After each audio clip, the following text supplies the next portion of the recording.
Hello, welcome back to Talking Truth to Power, Nevada's Freedom Talk Radio. I am your host, Brendan Trainor. My co-host is Leland Faegre. And we're here to discuss the news of the day from a freedom-oriented perspective, give you some insights that you won't normally hear on the mainstream media.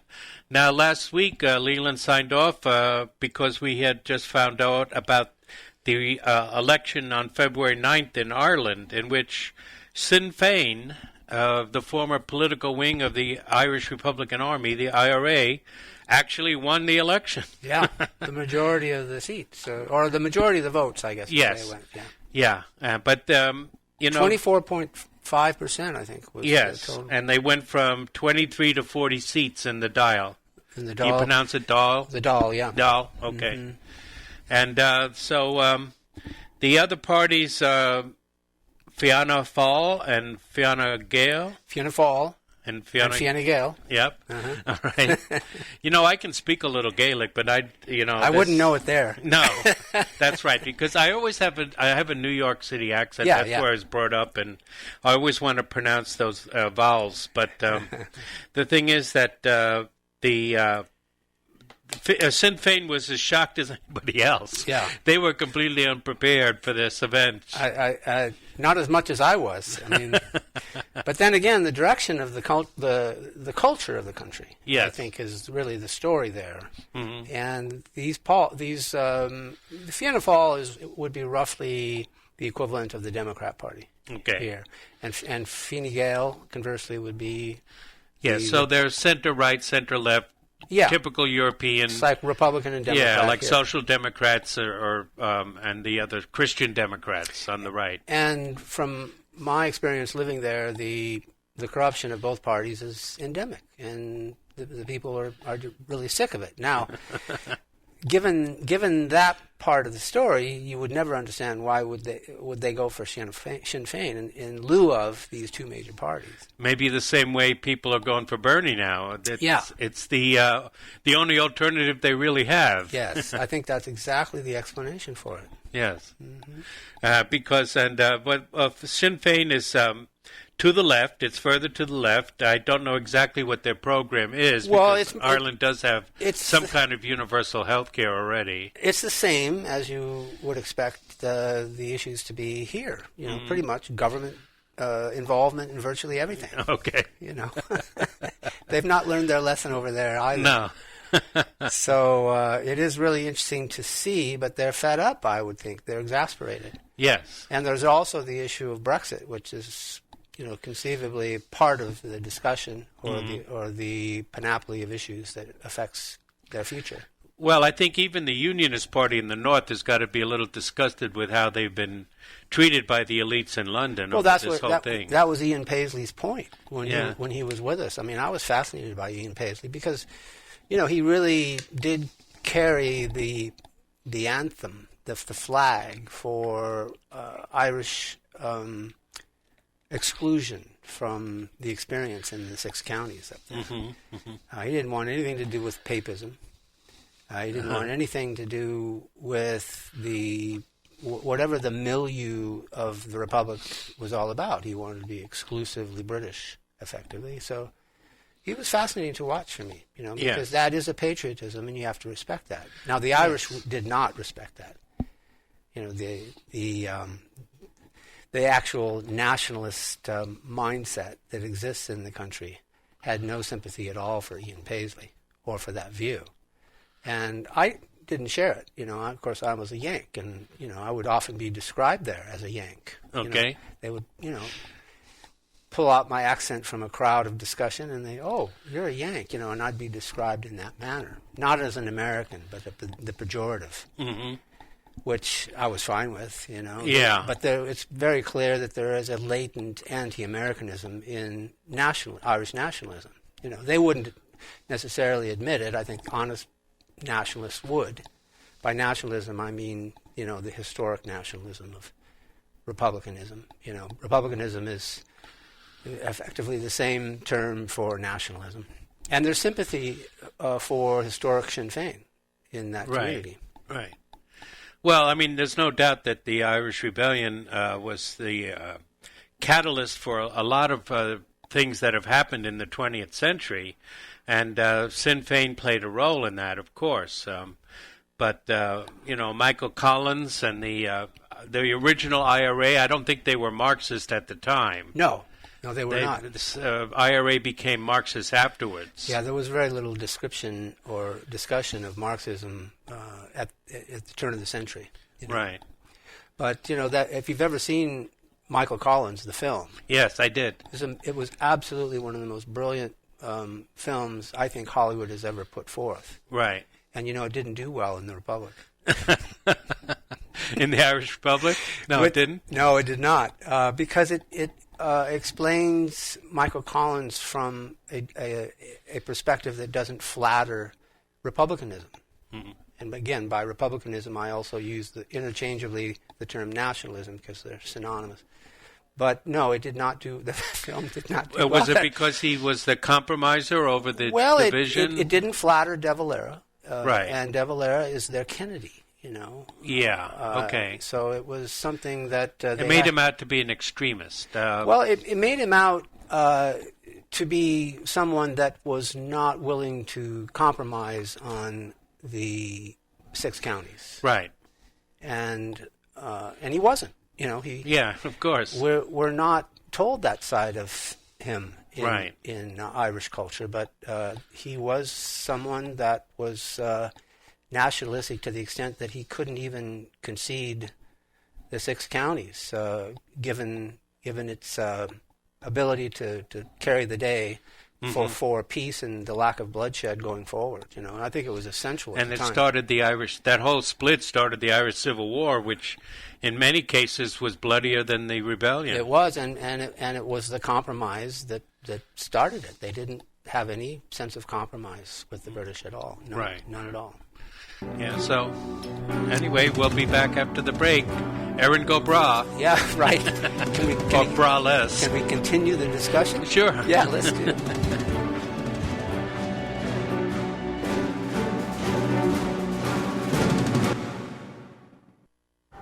As an 18-year-old, I let my mistakes kind of take over my life. I was 0.5 credits away from completing high school, and I didn't do it. 10 years later, at age 28, Jackie. This is America Matters Media on AM 1180 KCKQ, a Lotus broadcast station, the power of radio since 1967.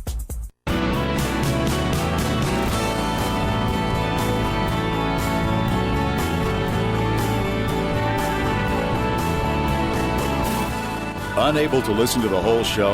A recording of today's program will be available later today. Visit americamatters.us and click on the podcast link. Now, back to the show.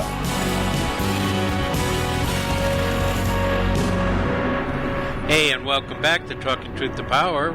We are the voice for liberty in Nevada and around the world. Around the world, yes. You can hear us on americamatters.us, www. And you can watch us on Facebook. And you can watch us on Facebook. That's right. So we're talking about the election in Ireland on February 9th and the sudden rise against all expectations of Sinn Féin, the left-wing Irish party that was the front for the Irish Republican Army, the IRA. Yeah, the political wing of the terrorists. The political wing, yes, of the terrorists. Yeah. Yeah, so, they started blowing up civilian that's when targets. When they lost their way and it fell apart. The whole thing, the Good Friday Agreement came into existence. It was hard to if you go back and look at some of the video footage of the Omagh bombing, for example, that really was the final straw for the terrorist wing of Sinn Féin. Yeah, yeah. And then, Clinton got involved, and Mitchell. Well, it was Reagan and Margaret Thatcher that started it. That began the process. Yes. Yeah. Mm-hmm. And then finally they reached a settlement, and the Good Friday settlement, it's called, in which the violence has ended there. And there is some chance of a revival of it, but if Brexit goes badly for them, but there's also a greater chance now for reunification. Yeah, at the expense of unionist interests up in the north. It's really interesting. I mean, the fact that Fianna Fáil ended up with the most seats in the most recent election doesn't surprise me at all, because that's where the nationalism is. Right. That's where republicanism, as they describe it, is, not to be confused with our republicanism. Right. It's an entirely different definition of the term. But I remember ingratiating myself to a member of the Fine Gael parliamentary parties in not just outside of Dublin, where I was living. North or south? In the south, in the Republic. And no, but I mean north of Dublin, like County Louth? Or? No, not that far. It was actually in County Dublin. Okay. Yeah. But and he invited me down to the Dáil. So I spent a large part of a day inside the confines of the Parliament, the Irish Parliament there. It was a lot of fun. It was very interesting, and very few people get a chance to see that. Oh, that's not open? It's not open. No, it was exclusive, and I had an opportunity to go into the dining area with the members of Parliament. You know. But I think the interesting thing is how they're going to put together any kind of a league or consolidarity with these other far left and far right parties there. And I don't even know who some of these are, actually.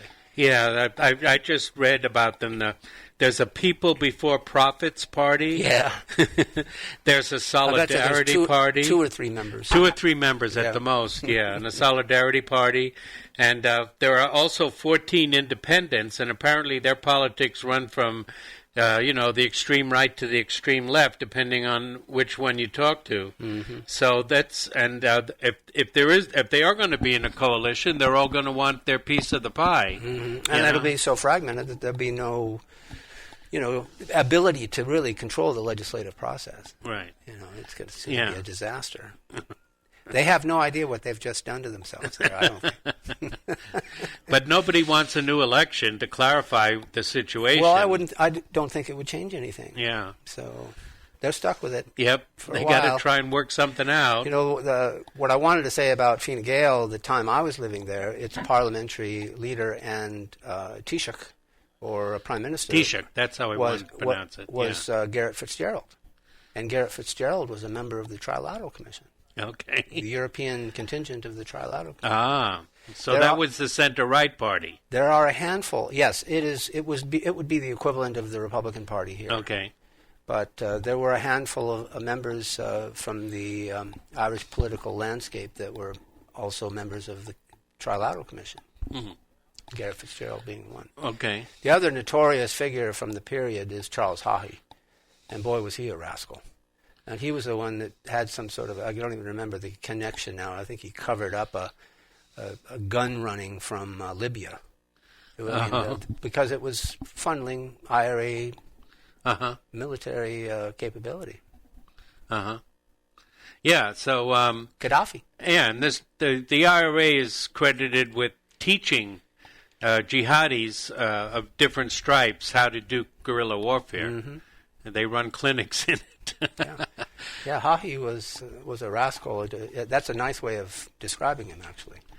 Yeah, what Michael Collins did, in case you don't know, was that he violated the rules of war, kind of like what the Iranians did with the IEDs, in the sense that he realized that Ireland was a place for young British gentlemen to come as commissioned officers and earn, credits towards becoming a member of parliament or head of a corporation. Or nobility. Yeah, nobility, becoming a peer or something.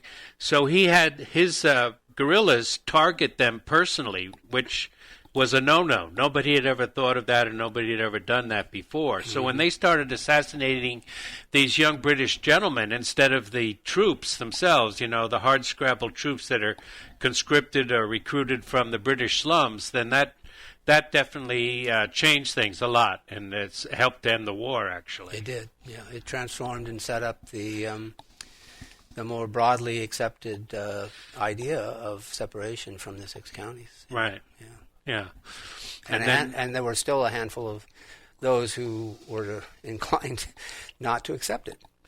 Yeah, so that is a good movie. If any of you Brilliant film. want to bring it up, it was starred Julia Roberts and That's right, Julia Roberts. that tall actor that was in the Taken movies. Liam Neeson. Liam somebody. Yeah, Liam. He was in there. So it's an excellent film if you want to check it out. But at any rate, we got to, You're not going to say we have to move on, are you? No. I mean, but we should.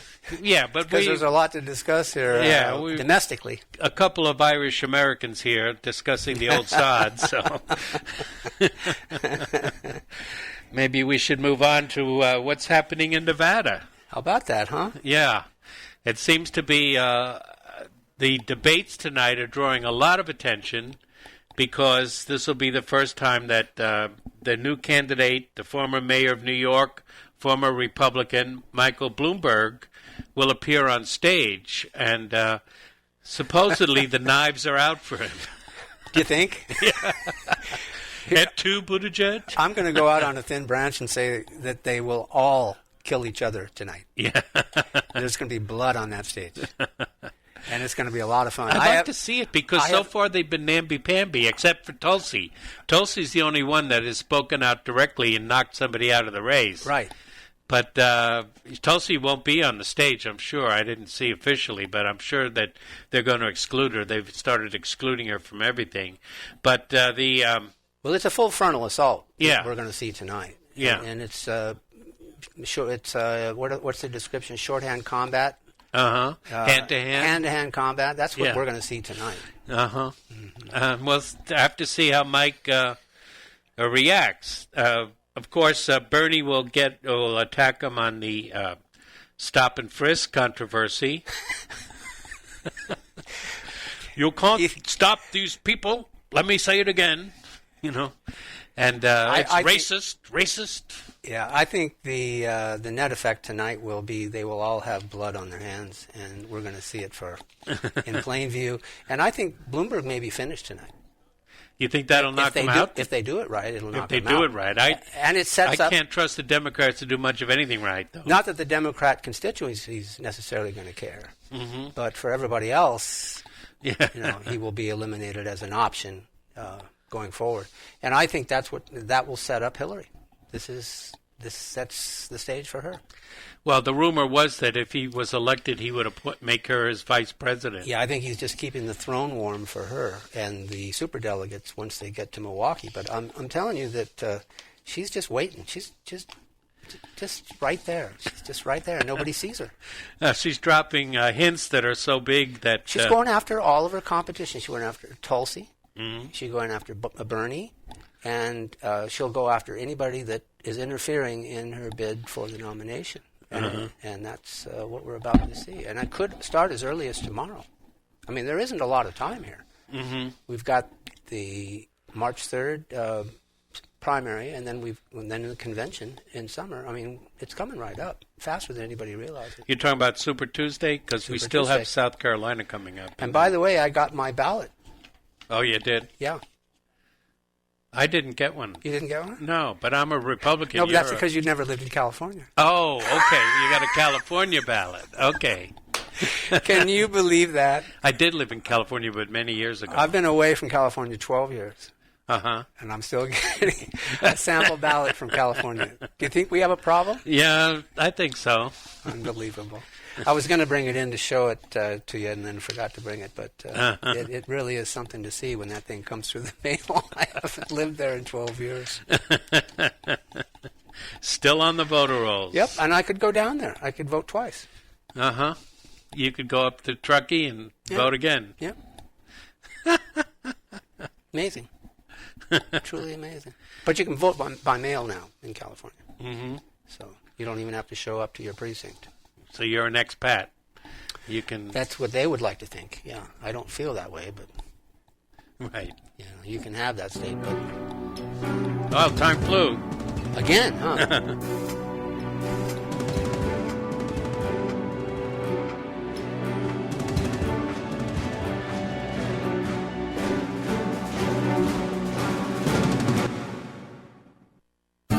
Virginia City is the source of all the richness in the West. While today it brings us a summer of fun with camel races, cook-offs, street vibrations, outhouse races, parades, and many more events.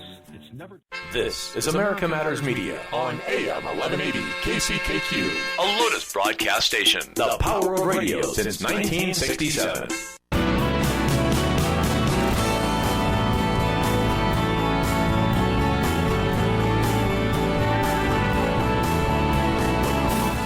To join the conversation, call 844-790-TALK.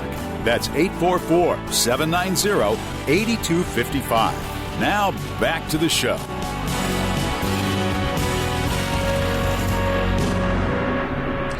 Hey, welcome back to Talking Truth to Power, Nevada's Freedom Talk Radio.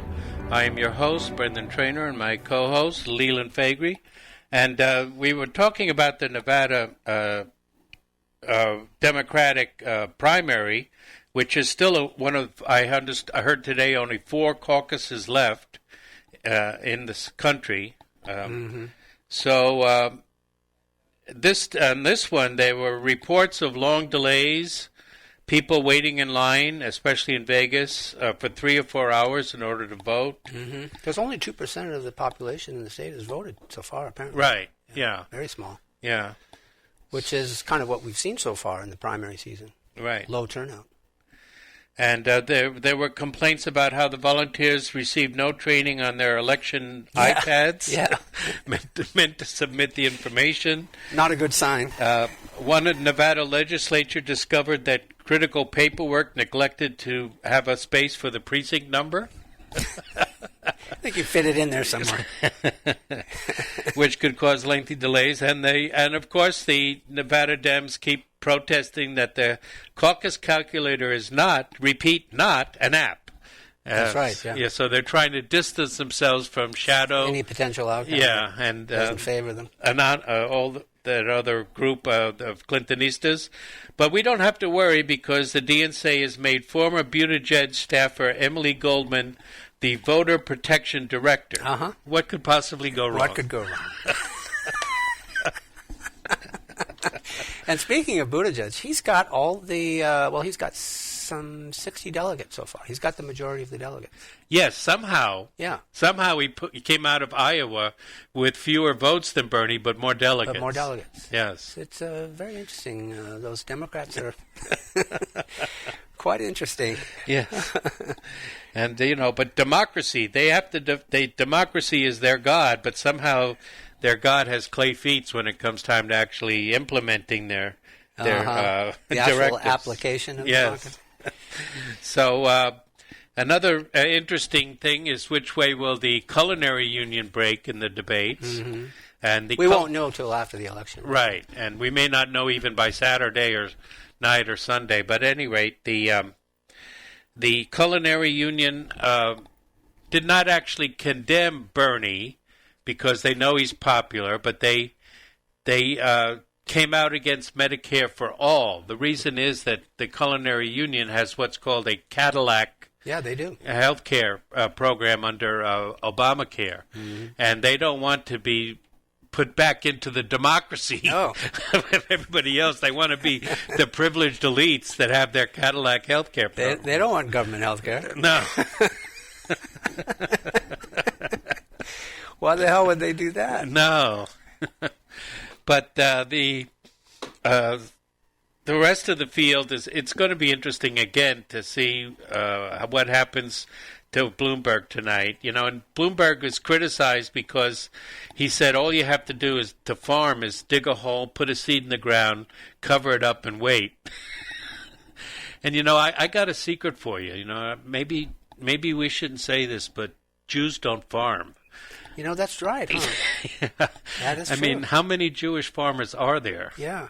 And, of course, nobody will talk about his ethnicity. On Fox, they said, well, he's an urban.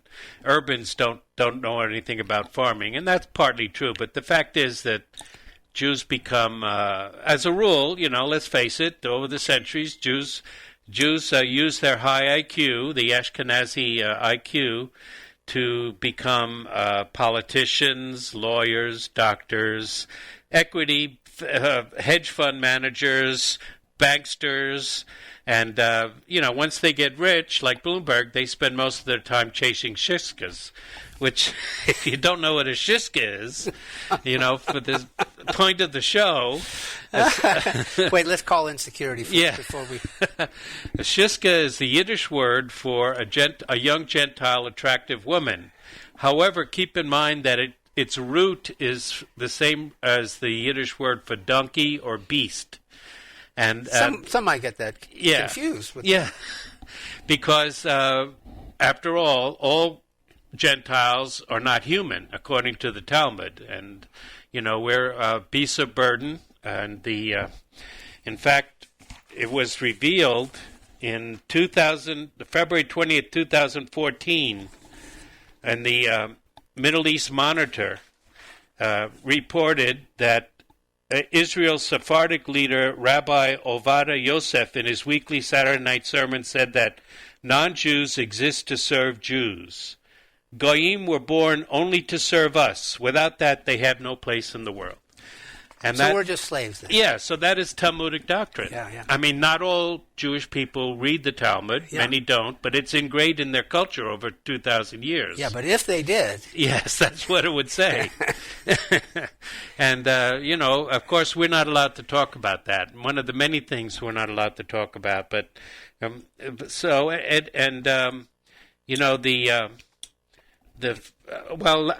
was thinking we'll get into the Hollywood films on the financial scandals, but I don't think we'll have time today. We have too much to cover. Well, apparently they've shifted their immediate allegiance from Bernie to Bloomberg. It's what we're hearing.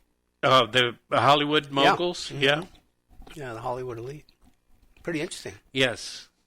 And it's going to be interesting. And the thing is that you're not going to see the ethnic aspects of it referred to by the mainstream media. They'll go out of their way to ignore the ethnicity because we just don't talk about these things. But one of the things about this show is, we should be able to talk about it. We shouldn't be afraid to talk about ethnicity and race. And we do, yes. Yeah.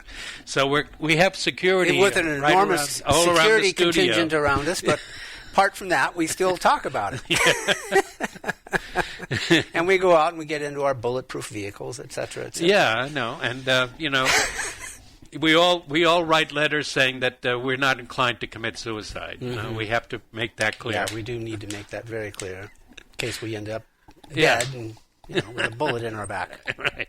Or some kind of a needle injection that will cause you to have a heart attack or whatever. The Mossad is that's the thing. The Mossad is one of the premier assassination intelligence groups in the world. I think it might even be the most. I think it is probably the most. You're right. I think that's what we learned with Jeffrey Epstein. Yes, and they have plotted against and executed heads of state. And, that's another sad thing about our total involvement with the state of Israel is that the more you wrestle, Nietzsche said, the more you wrestle with someone, beware you don't become like him. Mm-hmm. And that's what we're, now we've associated a general in a nation-state army. And, they've even dropped the talk of an imminent threat. They're not even using the word imminent anymore. Because, I don't think Jeffrey Epstein killed himself. You don't? I do not. I'm going out on a thin branch. Yeah, you're going out on a thin branch there, boy. I mean... That's, for what it's worth. And, they could be deployed for a variety of reasons. Wherever secrecy is required, they're that good at what they do. Right. I mean, I'm concerned about Assange. Oh yeah. And his state, not only his state of health, but also because what appears to be happening. I'm going out on a thin branch again, ladies and gentlemen. This recent wave of pardons and commutations could be leading to an Assange pardon. By who? The President of the United States. Oh? Well, we haven't even got him in our custody yet. But Blagojevich. Yeah, Blagojevich. Look, if I'm gonna let Blagojevich out of prison, I want Julian out of prison. Free Julian. Oh, certainly. You know what I'm saying? Yes. I mean, that could be the rationale. That could be what's being set up here. Because I think there's much more to this story than what we're watching. I think there's too much hate for him, though, especially from people like Pompeo. I don't think. I think Pompeo can be won over, but I think the deep state generally, the Brennans and all that, they're afraid of that consequence because they know damn well. But you see, they're going to go out. They're going to go off a cliff anyway. That's their fate. Mm-hmm. It's just a matter of time before those people are cuffed and put away. Well, I hope so. After the DOJ dropped the investigation of Andrew McCabe. Yeah, but they dropped that. Those charges were about lying. Hardly anybody lies in Washington. When they get into the dirt of this crime, they'll have more leeway, and that's, I think, what's being set up here. Well, that's what all the Republicans are promising us, that Bull Durham will get to the bottom of this. Yeah. And then we'll see some real charges. Mm-hmm. And we can only hope and wait and pray because, what they did to our system of government is really, awful. But it's still one faction of the empire fighting another faction of the empire. And when is it going to affect people like Julian Assange, who is not part of the empire? Mm-hmm. And that would be interesting to see. He's part of he was affected the target because of the Five Eye relationship of the United States and Australia and England and the rest. So. But yeah, I don't see this to be anything but just a minor hiccup in the effort to expose the operation that they called Crossfire Hurricane. That's what this is, and it will be, quite an interesting thing to watch the remainder of the year. And I think that the ace up their sleeve is if Hillary were to receive the nomination in the Broken Convention and become the president of the United States, she could put an end to those investigations. Oh my goodness! Now we're really delving into it. We'll be back for the final segment.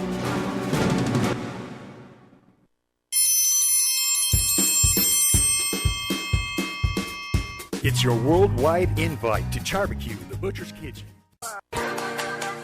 This is Oliver X. Join me and the superstar Janez Carter weekday mornings from 8 to 9 on the Reno Todd Tonight Show on America Matters Media.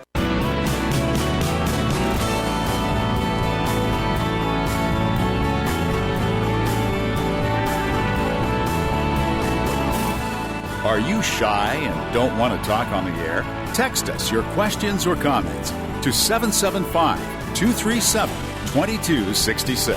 Now, back to the show.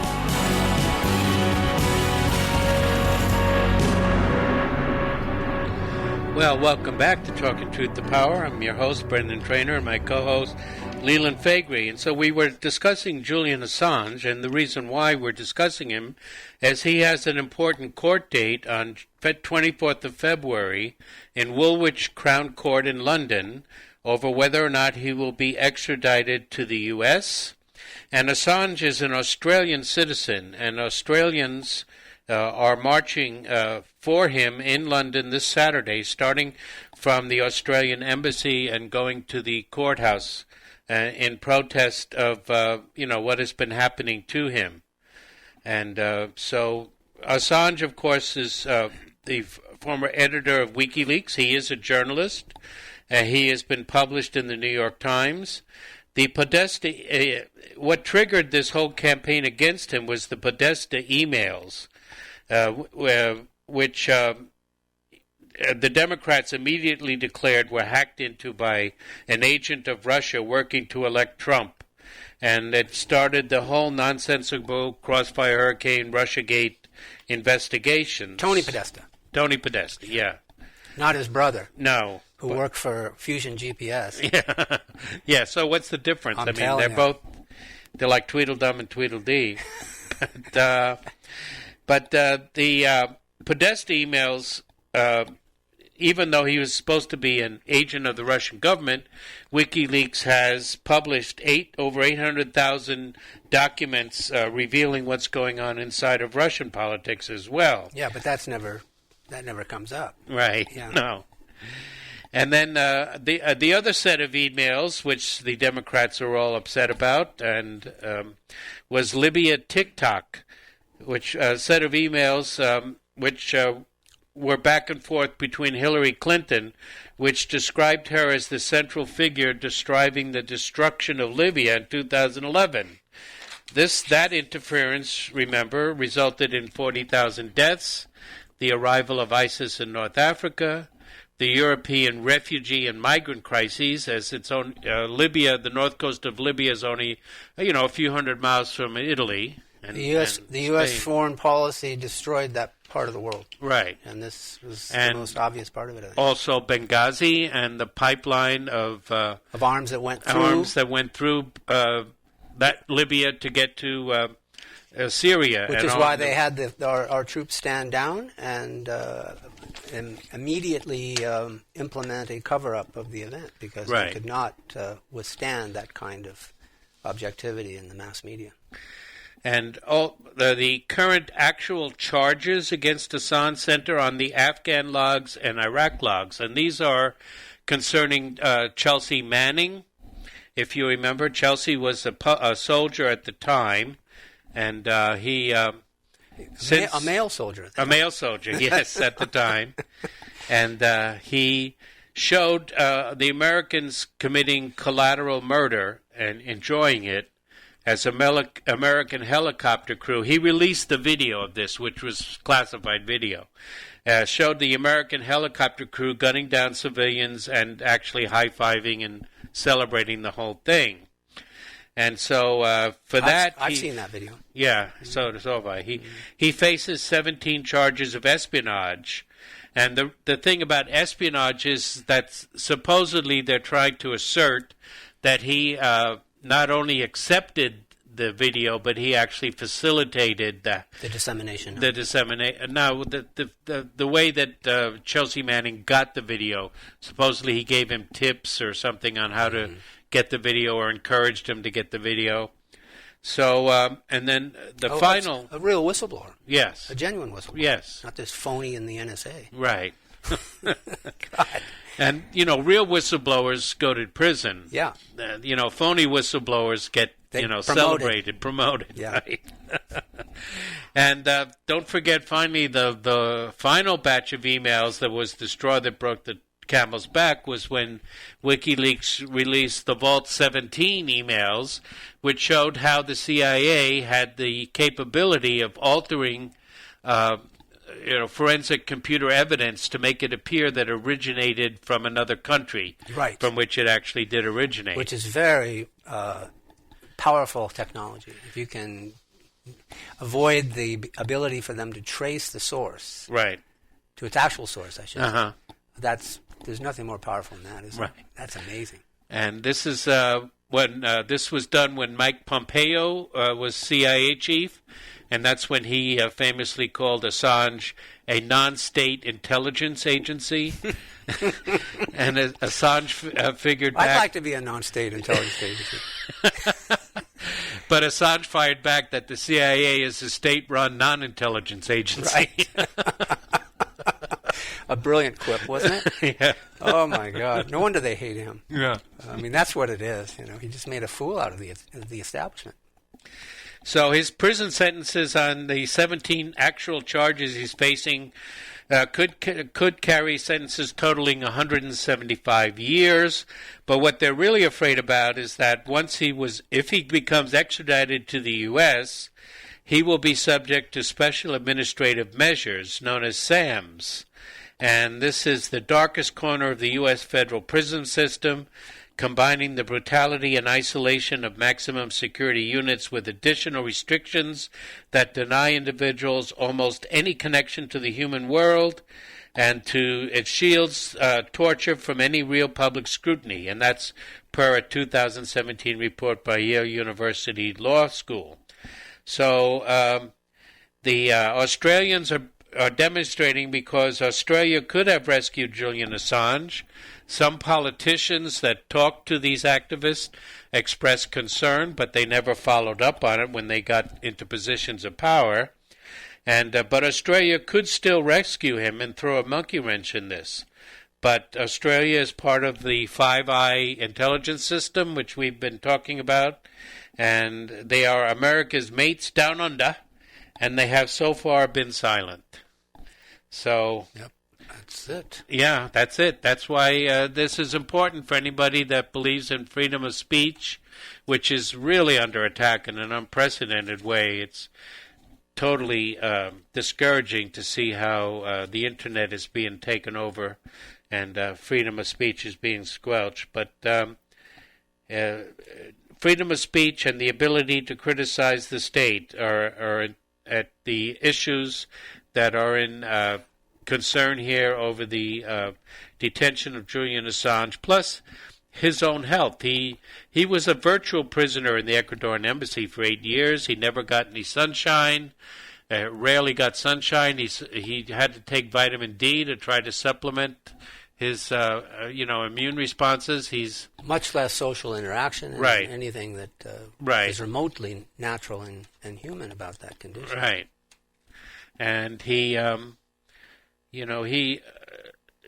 facing a death sentence, basically. If he is confined, he's already ill and weak, and if he's confined to this kind of prison conditions in America, it is virtually assured that he will pass away in prison. He will die in prison.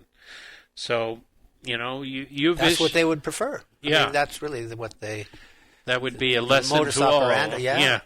Send the message. Yeah. Yeah. So it's a sad thing to see. That's why my fingers are crossed that this Blagojevich pardon or commutation is a pretext for much more significant presidential pardons and commutations going forward. It's just cleaning house. I hope so. This is what draining the swamp looks like.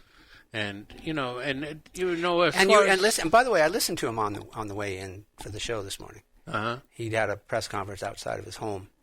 Blagojevich? Yeah, I heard part of it too. Yeah, and he sounds like a Trump spokesman. Yeah, he says he is a demo Trumpster. Yeah, he's not sure if he can vote for him. Yeah, because criminals can't or ex-felons can't vote in Illinois, but he's going to see if he can. Oh my gosh, it's pretty interesting what we're watching, ladies and gentlemen. Yes, and the Democrats are really exposed for going after this commutation, especially because they are supposed to be the party of prison reform. But by going after the Roger Stone sentencing and Blagojevich, it shows that prison reform is not for rich white people, or Roger Stone is hardly rich. I understand he's broke, but it's not for white people. It's only for minorities and the poor people that get to have the blessings of prison reform. But no whites need apply. Yeah, that's it. All right, and if he can affect a positive outcome for Assange, why not Snowden? I mean, this could be a trend that he leaves the executive branch a much more wholesome and legal environment than he found it. Right. Yes, Snowden is certainly another case. But, Trump used to call out WikiLeaks on the campaign trail. If anybody remembers, he says, I love WikiLeaks. Yeah. He did. Yeah, when he was campaigning. Right. And so... but the deep state had something to say about that when he got there. Yeah. Thou shalt not. But so we'll just... But now that he's got impeachment behind him, there's nothing in his way. He can do as he wants. Oh, yeah, and the Democrats will huff and puff and talk about impeaching him again, but not until next week when we'll be back. Did you hear about that violinist that was awakened during her brain surgery? No.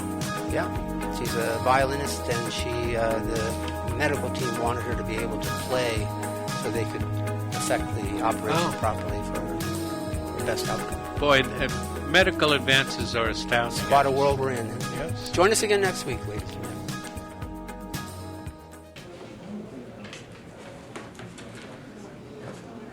Thank you so much.